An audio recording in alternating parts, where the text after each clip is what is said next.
बिहार की राजधानी पटना की कुछ इमारतें जहां शाही शान शौकत की प्रतीक है, तो वहीं कुछ अपना ऐतिहासिक महत्व भी रखती हैं। पटना में वीरचंद पटेल पथ पर स्थित सुल्तान पैलेस भी एक ऐसी ही इमारत है। क्या है इसका महत्व, देखते हैं सलमान हैदर की इस खास रिपोर्ट में। पटना के वीरचंद पटेल पथ पर है ये सुल्तान पैलेस।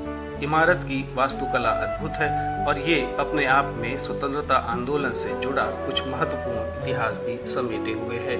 लेकिन फिलहाल ये परिवहन विभाग का दफ्तर है। इस आलीशान इमारत को बनवाया सर सैयद सुल्तान अहमद ने। सर सुल्तान अहमद बैरिस्टर थे, पटना हाई कोर्ट में जज रहे और पटना विश्वविद्यालय के पहले भारतीय कुलपति रहे।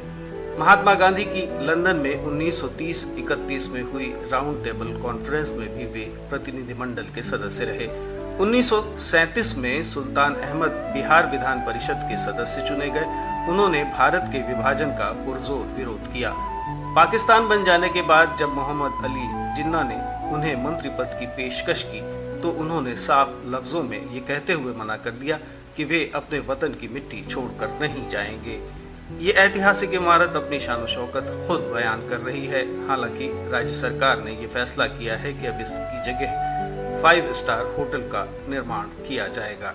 इसकी जो दीवारें हैं वो कम से कम तो 20 इंची मोटी दीवारें हैं और बहुत ही सुंदर इसकी कलाकृति है, इसकी वास्तु है और वो पूरे पटना के एक शान के रूप में 100 साल से अधिक समय से इसने पटना के वास्तु को रिप्रेजेंट किया है।